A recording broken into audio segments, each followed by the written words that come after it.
Good evening and welcome to the FITT Show. Financial information for today and tomorrow. I'm Bobby Kinzer. And I'm Thomas Stody. And we are the FITT Show, helping our people get their finances in shape. So, as another week has gone by, this is our 75th show. Can you believe that? 75. We've been on a roll, and we haven't even duplicated the show yet. Because there's some people that weren't on early that we could use that information. But it's been a whirlwind. Been some great shows. Like last week, we talked on building a healthy financial mindset. We hope that did help some of y'all mindset, how you be thinking about money and managing your money. So, like always, I'd like to remind people to please share your Facebook Live page with other people. That helps us reach more people. And click on the thumbs up and the heart button. And always put comments in the box because that actually multiplies even more so than a like button, the number of people that you can reach. That's how it works with Facebook. But use the comment box if you have any comments, statements, or questions, or if there's some topics you would like for us to discuss. So with that, we're going to start with our favorite top of the show subject, the stock market. Woo. Well, it's becoming not our favorite part, Bob. I know, but a lot of people in their 401ks and 403bs. Yeah, the market closed down. It closed down for the fourth day in a row. And it's funny, the Dow, which is just 30 stocks, okay? Do you see the chart, though? Yeah, it's up. Yep. Okay, thanks. It had its best October, just the Dow 30, had its best October since 1976, which is crazy. Now, it did close down. It's closed down every day this week, and it's really taken market's taken a pretty big hit the last couple of days. And it's kind of funny because at first the market reacted positively to the Fed increasing the interest rates by 0.75 of a point. And the thinking was that maybe in December, when the next cut comes around, that they'll start cutting it a little bit less. But the Fed chairman came on afterwards and just pretty much threw cold water on that and says, no, we're going to stay diligent and try to get this down. And the target rate, which is what they expect the peak to be, has been increasing.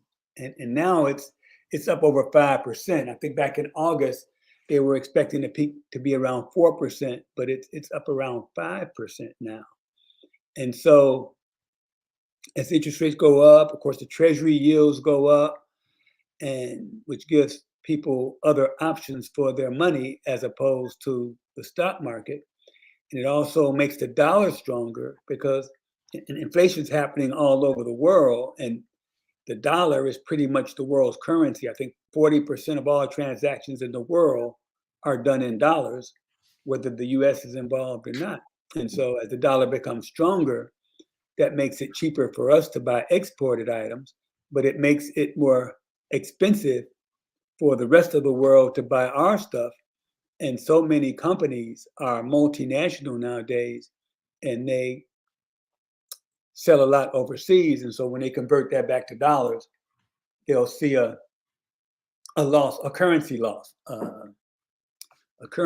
So it's not really, it's good for consumers if you're buying foreign stuff, but it's not good for companies who sell a lot of their goods overseas. So that's going to continue to be an issue until we get some kind of get the inflation under control and the Fed stop raising interest rates. But let's check out the last week. The Dow's pretty much flat, really hasn't changed that much over the last week, but the NASDAQ continues to get pounded. It's down 4% for the week. Microsoft's down 5%, almost 6%. Tesla's down 4%, and Apple's down 4%. And it's just been ugly. They expected earnings. They thought that earnings would help a little bit, and earnings were okay, but they weren't good enough to offset the fact that the Fed is expected to continue beating on interest rates and continuing to raise interest rates, and they are not seeing any slowdown in that happening anytime soon. So it's going to continue to be volatile for a while. Yeah, I had a lot of questions from some of our co-workers who's still working, and they were panicking about how they seeing their 401k keep dropping. They're like, man, should I be doing something? What do you have to say to people like that, Dope? Pray? No. No. And again, if we've always talked about not having money invested that you expect to use in the next couple, 3 years, right? Right. And so we always talk about how the market, even when it takes a dip, 2, 3 years after that dip, the market always recovers and is doing much better than it was. So if it's your 401k, which is for your retirement, and you're not close to retirement, you really should not be worried that much because the market has time to recover. And if you are ready to retire, and then you shouldn't have had a lot at risk. And we always talk about only put at risk what you can afford, what you feel comfortable having at risk. And so I'd say if you invested for the long haul, just hang tight. Look at history. Look at what history has shown us as far as how the market reacts after downturns or recessions or whatever the case may, or bear markets. Let's just call them bear markets at this point because it's not officially a recession yet. But the market always recovers strong. And I personally think there are good stocks out there to buy now that have been, I don't want to say devalued, but have taken a tumble. And so it's happened before. It's going to happen again. Hang tight and don't panic and make any bad decisions at this point. And this advice I want to give, though, don't look at it. just stay. You just don't look at it. I think that might be best for you. If you're planning, if you don't need it, you're not retiring early. I'm not, don't mean early. You're not retiring in the next year or 2 years, 3 years. Just don't look at it. Because when we look at it, just psychologically just depresses people. So don't look at it. If that's one way to do it, just don't look at it and hang in there. And like Doe say, pray. No, but I mean, realistically, Bob, you don't lose anything until you sell. And right now, we showed you data that says people who panic and sell are selling at the market's low. And then once the market starts going up, they get emotional again and they buy. And so most people are unsuccessful because they're selling when the market's low and they're buying with the markets when the market's high. Invest consistently. If you're continuously investing, right now you're buying shares at lower prices, so you're getting more shares because you're doing dollar cost averaging. Invest for the long term, understand your risk, and I wouldn't say don't look at it. I would say don't worry about it and understand that you're investing for the long term. And Doe, I just have another different perspective. Like say it's like a brokerage account. It's not, you're investing not in your employee plan, your 401k or 403b plan. If you just can't stomach it and you've been investing, then hold off and put that money, savings accounts are now starting to go up, especially if you need the money the next 1 to 3 years, then, take it and just hold where you are. This is just another investment strategy. I'm not saying this, it depends on your personal, but I'm just saying this is another alternative you have, We always talking about dollar cost averaging, consistently investing, buying low, and accumulating more stocks. But another one, if you just can't stomach it and you have a brokerage account that you invest in, then stop and put that money in the savings account and let what you already put in there work for you. Don't take it out. Because like Doe said, when you take it out, you create a tax implication and you realize that loss. So if you just can't stomach it, just sit on the sideline for a minute. Put your money in a savings account. There's some savings accounts paying 4%, especially the ones that are online insured by the FDIC, but they don't have no brick and mortar. Just another option that a person have. You need to seek advice from, going forward from a financial person. But But one more point to make, and understand your tax situation. If you do sell, you can only take a loss up to $3,000 unless you have gains to offset. So if you've had huge gains this year on some stock that you've sold, then and you feel like you have a stock that's a loser, again, the stocks that we look at, Microsoft, Tesla, Apple, those aren't loser stocks. Those are just stocks that are suffering with what the market's going. Which everybody with all the blue chips are. Right, but if you have a stock that you feel is not a good investment at this time, and you decide to sell, and you have a gain to offset that, then you're okay. If your loss is greater than $3,000, this year's tax for 2022, you can only claim up to $3,000 of that loss, and the remainder of that loss will be carried forward to future years. So again, that's just something you need to talk to a tax professional about, but try to understand what you're doing, because we'll talk more about this next week when we talk about getting ready for year end. But understand your tax implications of any transactions you make, because there are issues you need to understand when it comes to doing your taxes, taking losses, gains, and the whole bit. So understand that before you make a move. But there are alternatives, is what we're just trying to say to you. We're not telling you which the right one for you. We're just saying that there are other alternatives and strategies out there. And no, what you told me is that's called tax harvesting. Exactly. Yeah. When you take a gain, you offset it, a passive gain, offset it with a passive loss. Right. And that's the ideal way to do it. If you had a big gain and you have something that you want to sell because you no longer feel it's a good investment, then you sell it at a loss to offset a gain that you've had. So just make sure you understand it. Then there's also the situation with long-term versus short-term, and the breaks you get on long-term versus short-term gains.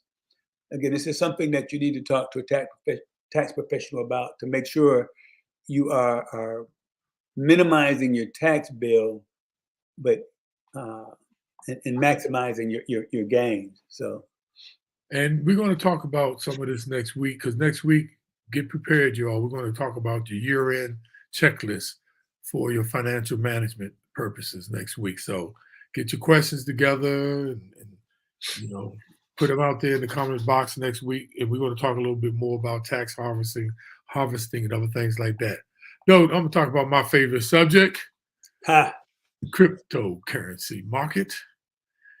So it's interesting. The market was taking a beating. It had lost over 70% from last November to up to this November, but it's kind of been slowing down the losses. Lately, because if you look at the Bitcoin last week, the one Bitcoin was $20,000, $321. This week it's down by $18,000. It's down to 20,203, which is less than a 1% loss.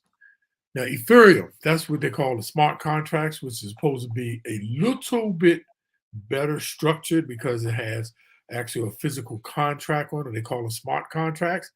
Ethereum is still number 2 in all cryptocurrency. Bitcoin is still number 1. So Ethereum, which is smart contracts, is supposed to be a little bit better structured for you. Still highly speculative, but just a little bit more structure there. And last week it was at approximately $1,500.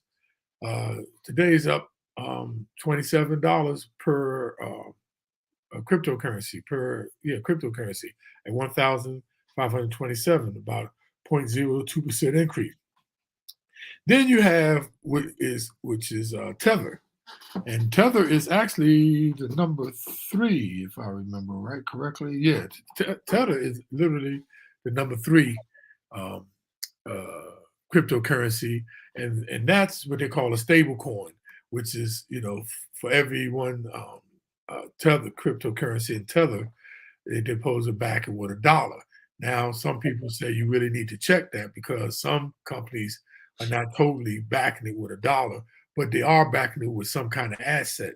But that's not the same as them saying it's backed by $1, but it's supposed to be backed by $1. That's why it's also called USDT. And last week it was at 99 cents per cryptocurrency for Tether. Days up 1 cent, $1. And the market cap for Tether is something like $69 billion. So that's the third ranked cryptocurrency. Then you got Dogecoin, you all. I don't know what's going on with Dogecoin, though. Elon Musk people. It looks good. Whatever it is. Week, and the week before, it was at 5%. Last week, it was at 7 cents. Today is at 12 cents. That's a 5-cent increase, a 71% increase. And the market cap for the Dogecoin is kind of off the chain, though. Last week it was at 10.7 billion in market cap. Now it's all the way up to 16.7. That's a $6 billion increase of people jumping in. So I don't know what's going on with that Dogecoin, though, but it's sure jumping up there. And then you have that what they call a meme cryptocurrency, Shiba Inu, and it's just been holding, as you can see, 0.0001. But I know a lot of people have made money off of this in the early days because they got in early. But lately, for the past year, it hasn't been doing anything but going down. But it held stable today. But that's our cryptocurrency market, though. Okay. And wish we had more good news, Big Bob. Yeah, but that's the way the dollar bounces. So, dope. Let's get into talking about, excuse me. Last week, like I said, we talked about building a financial mindset. But this week, we're going to talk about the frugal habits that work for Warren Buffett. Now, we've done some things for Warren Buffett before, so some people may ask, why are y'all on the Warren Buffett tip? Warren Buffett is worth about $48 billion, and he's done, and the old saying, follow the money. If people are doing good, follow them. So that's why we actually use and listen to some of the things, because believe it or not that we some geniuses, but some of the things we be talking about is the things that he mentions. So that's why we actually use them, especially when people are sort of in line with some of the things that me and Dope have seen, some of the philosophies and strategies. So that's why we talk about Warren Buffett. But tell them a little bit about Warren Buffett, Dope. Yeah, this guy's got billions of dollars, as Bob said. He's got billions, and unlike like the flashy athletes or some of the people out of Hollywood, this guy lives extremely low key. I mean, he just kind of sits back, counts his money, and doesn't try to impress anybody with what he has. And we kind of follow him. We believe a lot in what he says. We always talk about listening to people who've done what you want to do, or who have accomplished what you're trying to accomplish. And this is a guy who basically practices what he preaches. He has extreme financial discipline. He saves a lot of money. He doesn't have a lot of debt. That's kind of how he operates day in, day out. And so we're going to talk about some of the things he does. Some of it makes a lot of sense. Some of it not so much. But if you can glean something from this that makes sense for you and can help put you on the path to making a lot of money, then we think it'll be worthwhile. Because he does have some very good points about some things that he does. And it's funny, like Bob and I, we learn a lot from each other, and we argue a lot. We have different opinions on things. Yeah, we well behaved on the screen. Oh yeah. But what we learn from each other, because when you do argue, you got to make your case. And if you can't make your case, then maybe you ought to listen to what the other guy's saying. That's kind of what we do. Some things we agree on, some things we don't. And the things we don't, we hammer about and go back and forth and come to a point where we understand where each other is coming from. And some of it is just personal opinion. And so as we go through these things, make sure you understand it. Some of it is opinion, but some of it is things that you might want to consider adopting because they work tremendously for Mr. Warren Buffett. So, Doug, you are entitled to your personal opinion, but there's a thing called objective truth. 1 and 1 will always be 2. 2 plus 2 will always be 4. And that's how me and Dope usually settle our discussions, because there's a saying in the Bible that says, you should know the truth, and the truth will set you free. So we try to just deal with the truth, you all. Right. And hey, Dope, I got to tell you this. Modestine said, there's Warren Buffett should buy the Commanders. What do you think about that? Oh, Warren Buffett could buy anything he wants to buy. But what about him as an investment purchasing the Commanders? I think he's a little old. I don't know what criteria they have, but I haven't seen them sell to many guys as old as him. Right. I'm not sure they would ever say that, but I'm just saying the people they've sold to in the past have all been pretty young. And I'm not sure he'd fit in that mold anyway, because he's extremely frugal, doesn't like the limelight, and he'd be looking to continue to make money, and that's not always the case with the NFL. But you know, and if I hope I got this right. I think Dan Snyder purchased the Redskins at the time for over $600 million. Oh yeah. You know how much they're worth today, though? $7 billion, I think, is the number. 6 billion. I thought it was 7. Okay, yeah, it's well, you know, rounded. You know, hey. So, but yeah, Modestine, you might need to send a letter to Berkshire Hathaway and encourage Warren Buffett. That might give us some luck, because they ain't won a playoff game since I can't tell you when. Hey, Bob, and it's unrelated to our conversation, but something that bugs me is you always hear people, I won't name anybody specific, but complaining about how much athletes make. Mm-hmm. Nobody ever complains about what the owners make. And if you sit back and think about the size of the checks they write, if they weren't making more than that, they wouldn't be writing checks that big. But anyway, that's neither here nor there. But it's there. Yeah. Because I've had that discussion with Tiffany a lot of times, man. But though, so one of the world's most successful investors is Warren Buffett. I mean, it's been proven. All big time mugs actually listen to him. And, you know, but in this environment, you know, this might be a time to listen to somebody who's tried and true. And it's probably a good time to apply some of the well-tested strategies so we can, you know, tighten up our belt, because it's tough out there, you know. So we want to talk about 10 ways that Warren Buffett's frugality can help you save and even spend wisely. So why don't you take it away, though? Okay, let's get started with the first one. And this one is it just kind of lays out how he thinks and how he operates. And it's a good model for everybody to follow. But he lives in the same house he bought back in 1958. Okay? And you think about that. That's like, what, 64 years ago? He's lived in the same house for 64 years.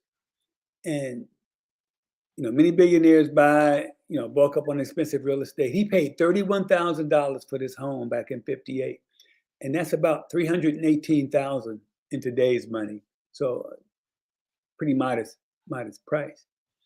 But, and it's not tiny. I mean, it's like almost 7,000 square feet. He's got 5 bedrooms. And he's done a lot of renovations, and it's worth about $1 million now. So it's not like he's living like a hermit, but just the fact that he hasn't bought another house. And when you think about just the cost to buy and sell a house, you know, you think about the money you make on the house, but the cost to move, the closing costs in and out, the just all the things involved in buying a house, and that's another thing Bob and I agree on. When you people talking about upgrading a house or buying a bigger house, and you go from 3,000 square feet to 4,000 square feet, you typically now you got to buy 1,000 square feet more stuff to fill up that extra space, and so it's a never-ending cycle. And it's one of the things I've always told my kids: if you can get your standard of living fixed as young as you can, and then any additional monies you make, you invest, you'll be way ahead of the game, instead of the thinking of every time you get more money, you got to get more house or bigger this or bigger that or whatever. But he lives in the same house. He has no plans to move out, and he says this is the third best investment he's ever made, and that's Warren Buffett. Same house for the last, that's And 64 years. let's for a minute just bring it to a point where we agree with this in a way, because this is important, because we have a lot of friends that are our age and empty nesters, and they live in big houses. Some of them I walk in, they have vaulted ceilings, and they only living in 3 rooms, and they're heating and cooling these big spaces of nothing. And the empty nesters, and some of them I talked to asked me, "Well, Bob, we saw this house for 6,000 square feet, man." And I'm like, I mean, once again, you have every right to have personal decision and personal belief on what you want to do, but why would you put more burden on yourself and getting, because a lot of people get caught up in too, because especially with these modern houses, they got so many just wonderful features and amenities. I get it. Like the 3-way see-through fireplace in the bedroom, stuff like that, though. But I get it. So anyway, the next one is, number 2 is, he rarely takes out loans. Buffett's one and only mortgage was on a vacation house in Laguna Beach in California that he purchased in 1971. Although he certainly had the cash to afford it, $150,000 back then, listed seaside property, he didn't. So he told CNBC that he took out a 30-year mortgage loan because he thought he could probably do better with the money than have it all, equity purchase in a house. And I know a lot of y'all understand that, when you pay off your house, and that's a good thing to do, but now all your money is locked into the equity. You can't, get it out unless you, get a home equity loan, or you, sell your house. And he decided to use the extra cash, though, that he did, because he took out the mortgage, to buy shares in Berkshire Hathaway. And now that company has brought him billions of dollars. So it sort of paid off that he did take out that loan. But sometimes a lot of people will take out loans, and that debt is strangling people, though. And Bobby, they push these home equity loans like that's found money. No, and it's a loan. It's a home equity loan. It's money you own. Oh, okay. And people's get tap into your house and get your home equity loan and take a vacation, buy a car, do whatever. But it's a loan. It's only your money if you sell the house and then you have nowhere to live. So and the point of not taking out loans is not owing money. That's an ideal place to be. Okay, the next one is a little bit, it's more symbolic than anything else, but he buys breakfast cheap. This one was kind of funny to me. I mean, he obviously could afford to have a personal chef cook him whatever he wants. He often stops at McDonald's on his way to work, and he spends $3.17 on his morning meals. And on some days when he's feeling guilty or feeling like his money is tight, he'll only spend $2.61. I found this humorous. And that's just 2 sausage patties. And he puts them together and pours himself a Coke just to save the extra money. The $3.17 is a bacon, egg, and cheese biscuit. But when the market's down, he doesn't do that. He kind of goes real cheap. And I say it's kind of symbolic because it's just about not wasting money. I think that's the point to make, not the fact of how much he spends on breakfast. But he doesn't waste money, and he looks to spend as little as he can. And the fact that he's 80 something years old, because that was my first thought when Bob and I talked about this was, well, I hope the dude is healthy, eat McDonald's every day, and hey, he's 80 something years old, so maybe we should be eating the McDonald's every day. But it again, it's symbolic of not wasting money. Just because you have money doesn't mean you have to spend it. Yeah, though, because it's all about being healthy too. You know what I mean? Because what's the sense um, having all the money and your health is bad? So I get the McDonald's. You know what I'm saying? And it's cheap and it's just an egg and cheese biscuit. You don't like that biscuit thing. The biscuit does have a lot of calories in it. Bad for your trans fat. It's had all kind of bad stuff in it. Garnett said they had the best coffee. But, but the thing is, you all, especially though, I know people that hit those Starbucks. And like you say, it's cool if you got the money to pay for it, but it adds up, though. That's the point. That's the point. Yeah, I walked through that example of what that $5 Starbucks, how much money you could put away if you don't spend that. Again, it's about his discipline and about his thought process. In every transaction he makes, he doesn't waste money. And the number 4 frugal habit of Warren Buffett, though, is he doesn't splurge on brand names. He doesn't care much about design suits or the latest iPhone. Check this out, though. It's amazing, though, how many people upgrade to the newest phone, $1,300 and $1,600 Apple. But he relied on a $20 flip phone for the years before swapping out in 2020 to an Apple smartphone. Now, how many people would have kept a phone like that? And the Oracle of Omaha, that's what they call him. He avoids unnecessary spending, and once said, and I love it, don't save what is left after spending, but spend what is left after savings. Let me say that again. Do not save what is left after spending, but spend what is left after savings. That was his motto. And Bob, that we've talked about this since day one. Pay yourself first, invest in yourself first before you start spending. And if you do that, that's going to help you curb your spending habits, because if you put your money away first, you won't have as much to spend, and it'll change the way you think. Okay, the next one is... Before you go, I wanted to share, it's this book called The Millionaire Next Door. Mm-hmm. And what it did, a study on, millionaires and, just average working people, middle class people. And it showed that the average millionaire didn't spend more than $300 on a suit. Average millionaire had at least one car that was like 9 years old. The average millionaire didn't even spend nowhere close to $300 for a watch.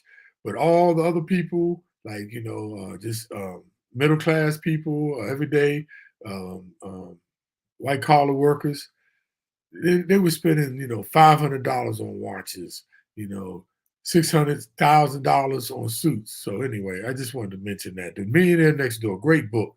Great book. Hey, and I don't know if I told this story before, but when I was working at PPG in our chemicals group, we were actually thinking about going into the eyeglass business. And we thought about selling very expensive designer glasses and sunglasses. And they did a market study, and don't know what you know about Pittsburgh, so I'll just talk in general terms. But they were trying to determine which areas to sell, or who would be interested in spending that much on a pair of glasses. And the first thought was to look out in all the high home price areas. But the market people determined that those were the areas where people were up to their necks in debt and didn't have a lot of disposable income. And they thought the people who would have money to buy something like that are the middle class areas of people who have their houses paid off and have don't have the crazy expensive houses, and the little middle class neighborhoods where the houses are paid for and they've been there for years.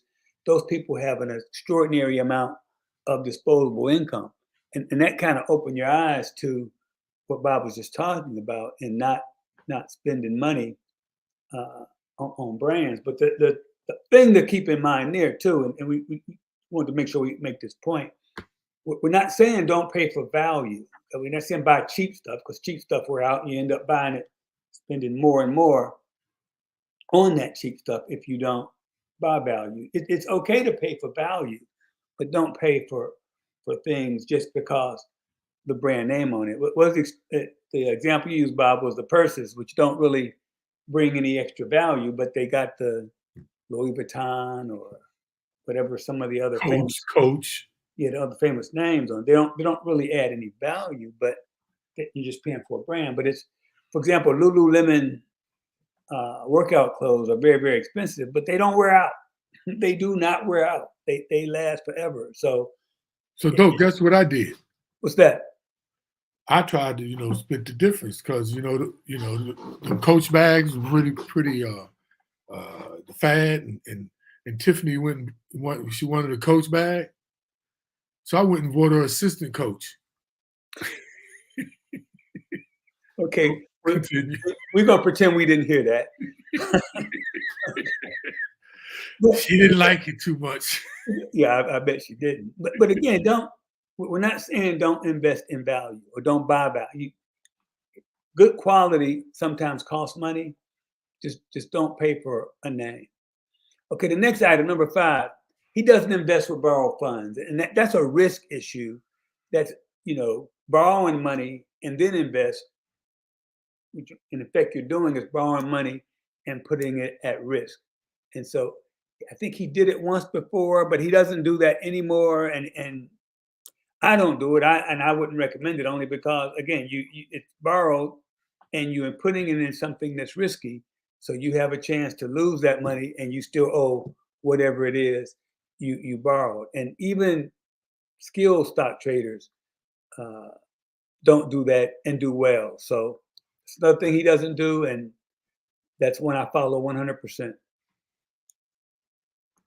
So Joanne Skinner said, I bet the average millionaire never owned a pair of Jordans.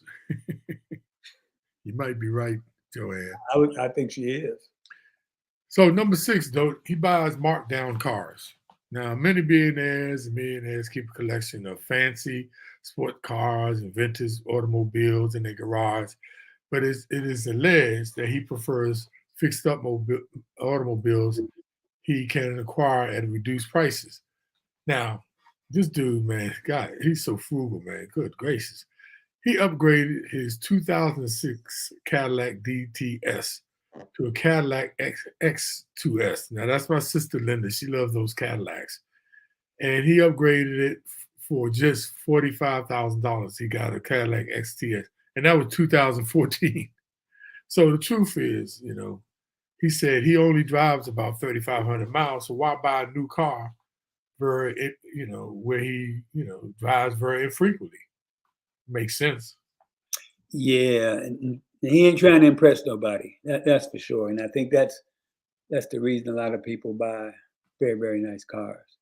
Number 7, he finds creative ways to save. He's very, very, very creative when it comes to saving. He talked about his first child was born. He converted a dresser drawer into a bassinet. God dang. For the second child, he borrowed a crib. And again, it's more symbolic than anything else. But his quote is, "If you buy things you don't need, you will soon sell things you need." Wow. That's deep when you think about it. And if you really decide you need to have something, then you buy it. But really think that through. Take a good hard look at your purchases and see what things you can cut down on or where you can save money. Number 8 is he does what he loves. Now, Warren Buffett credits some of his success because he has a passion for investing. That was happened to have been his passion, and also said he has the passion of playing the ukulele. He said, but you have to love something to do it well, and that's so interesting because you see a person that really loves what they're doing, they don't even call it work, you know. So he urges people, to take the jobs they love instead of positions that look good on their resume. And he said, even if you can't quit your full-time job, to focus on things you truly enjoy. You can focus on, affordable hobbies. And like I said, he likes playing the ukulele and he likes card games. So, I think this one makes a lot of sense though, because there's always a conversation with, especially the young people today, they grow up and say, I want to do what my passion is. I want to do my passion.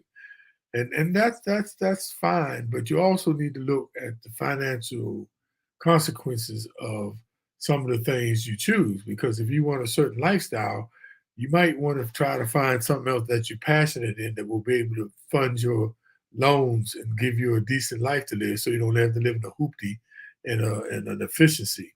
But it's something to think about. And that's an interesting one because my thing is I don't think people like to toil. And to me, that's doing something you may not like to do, but it's a means to an end. And so make sure you understand that's not what we're saying, that you should never do something that you don't like doing, because sometimes you have to toil, especially when you first starting off. You're going, if you're young and you start in a company, you aren't going to walk in and be executive director or vice president. You'll have to toil. You'll have to do something that you don't like to do. It'll probably be mundane and boring, but you have a goal in mind, and hopefully that's a step on the path. So, And I want to add to that, Dodie, because a lot of people, a lot of our friends on here are retired, and they struggle sometimes, just being at home. But look out there and look at some of the things that you can do that you can acquire a passion for. Working for volunteer stuff. Working for somebody's small business. If you're a person that just loved numbers, working part time. So there's so many things that you could do out there that you can acquire a passion for. So you just don't you know go around sitting being grumpy and feel like there's no use for you.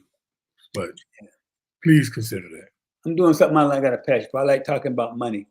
But that. his next one, and again, it's I won't say it's symbolic because it's a fact. He doesn't use credit; he uses cash, and this is one Bob and I went toe to toe on, because I'm a believer in using credit cards. But again, you have to keep things in perspective. I pay my credit card as soon as I put a charge on it, and so if you're able to do that and you're in control and you have discipline, you can use a credit card, because I'm a big believer in getting the points. I'm going to figure out how much money I get each year in perks, but I'm guessing it's over $2,500 a year in perks that I get from using credit cards.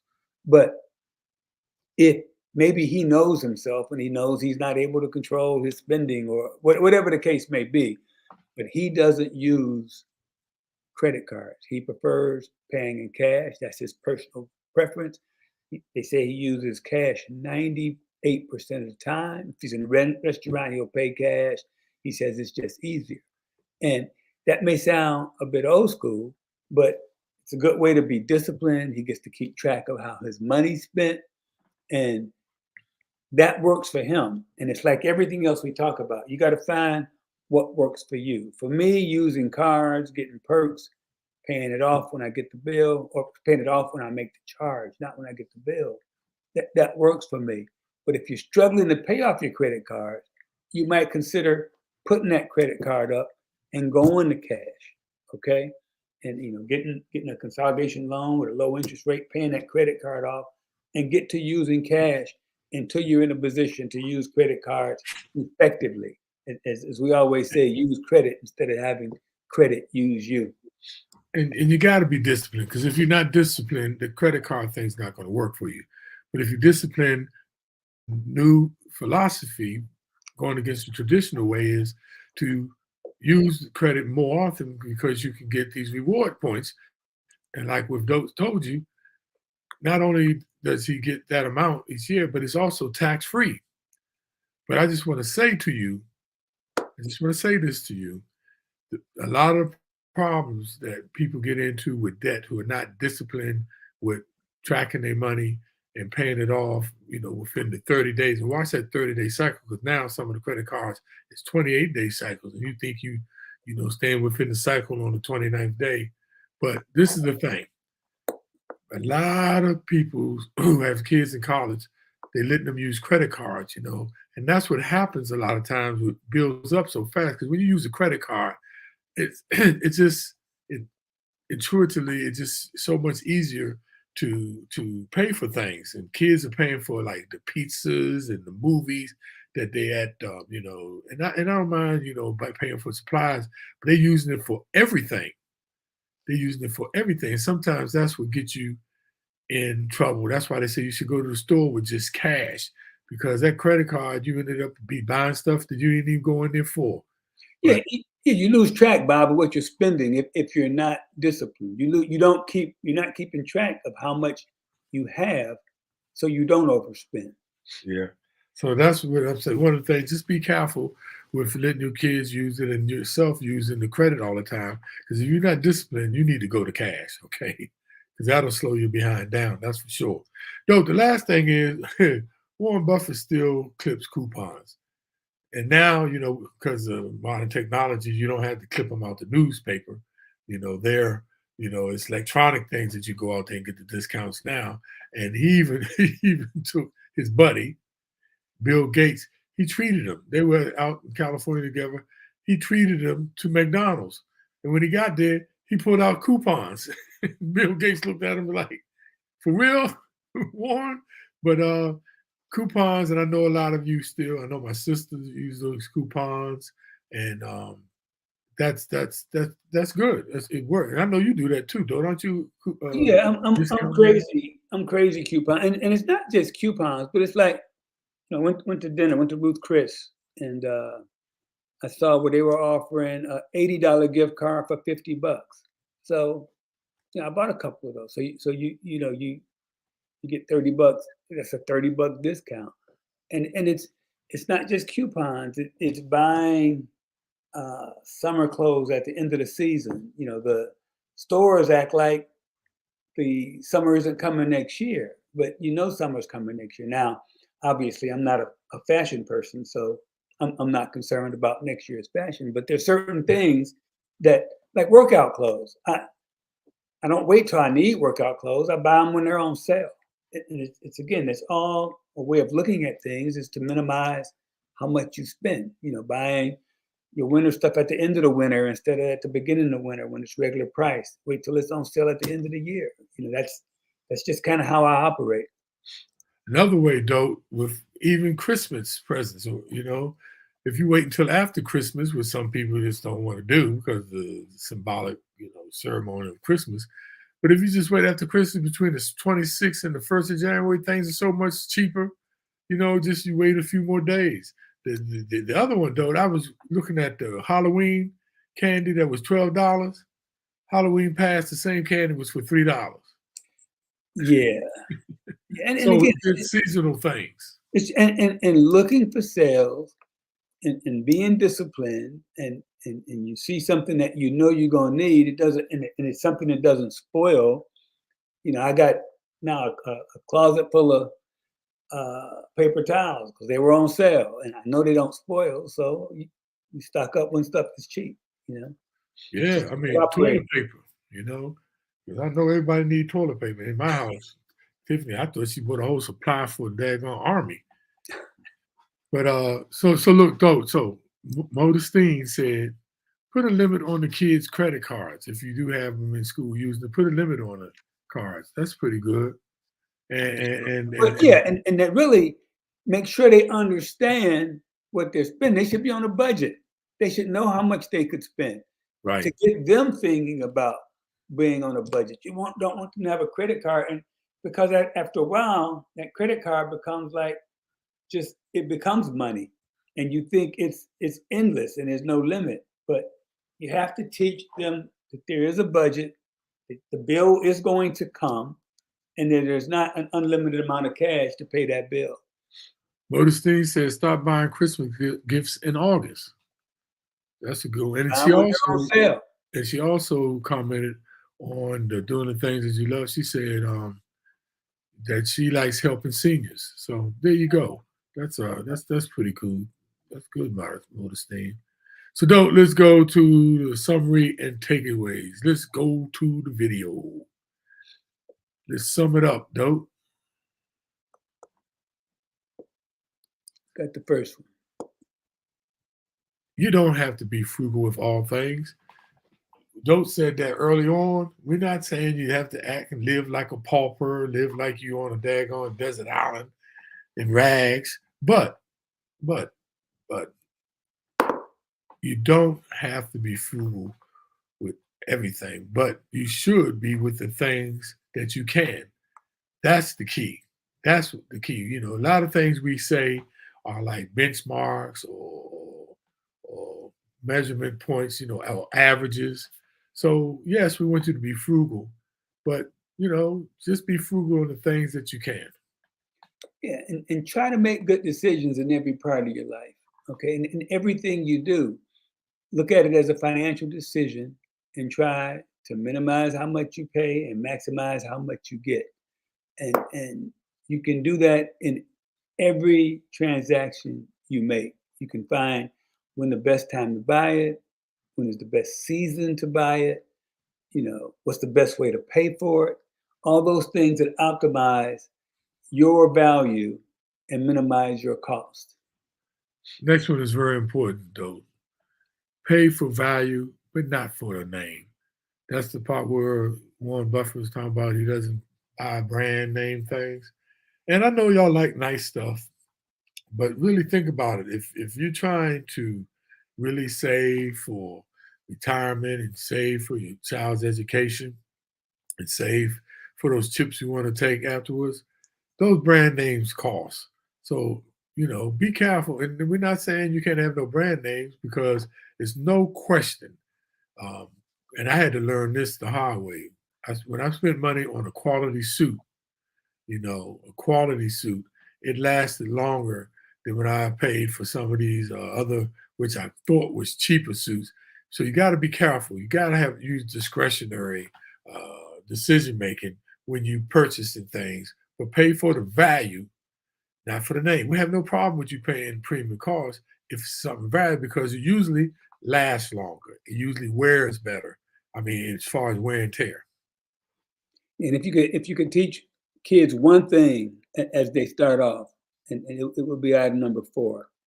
Do not save what is left after spending, but spend what is left after saving. Say it again, though. Yeah, do not save what is left after spending, but spend what is left after saving. If you can get to the point where you're paying yourself first, that becomes the important part of what you do with your money is to save it as opposed to spend it. It will change your total outlook on spending because you will not spend frivolous, whatever that word is, I can't get it out. You will not spend crazy if you have guidelines of I put away what I need to put away. Now this is what I have to use to spend. And that's if you could teach kids that would serve them well the rest of their lives. That's that, and I love that saying though because it's so profound, but for real, you know. So once again, everybody, thank you all for tuning in for another show. Thank you for the comments, Modestine, of saying another great show, and Joanne Skinner saying awesome information. I want to shout out to my sister Nolia for being on, and my wonderful, not blood sister, but soul sister Maddie Ford, and another soul sister, Garnett Nickens. Hello, Garnett. Hey, Garnett. What's happening? Always good seeing you. Yes. The one thing we wanted to ask, if everybody could send us their favorite thing that they saved money on, just Yeah, put it in the comment box, you all. Put it Yeah, in the comment box before we leave out here. yeah, No, do that. whatever. That's Yeah, your task. Come on, Carl. Carl, what's up, Carl? yeah, Carl Chapman, what's up, man? Put it in there. Everybody who's on here, put in the comment box. What was it? Say it again, though. yeah, whatever little thing that you think you saved, you found good value in, or you saved money on, just so we can pass it on to other people, things that you found great value in and save some money on. So Your favorite thing you saved, so we can share it with everybody. So take a minute to think about it. And I just want to remind you all that you please share on Facebook Live. Please share our site with other people because we're trying to reach as many, we want to help as many people as we can because I know you're always here. The term now, though, is the wealth gap. The wealth gap. And a lot of times the wealth gap is no question has to do with knowledge. No question, but it also has to do with the inequities that are placed upon Black people. We can't do nothing about that, but we can do something about the knowledge and the information. And that's the thing. That's the thing. And you can do something about inequity. Go out there and vote for the right people who will be conscious. So please, think about that. So every Thursday, 8 p.m. Like I said, next week, make sure you tell all your friends to get on because this is going to be very important because we're going to talk about the year-end checklist for financial management.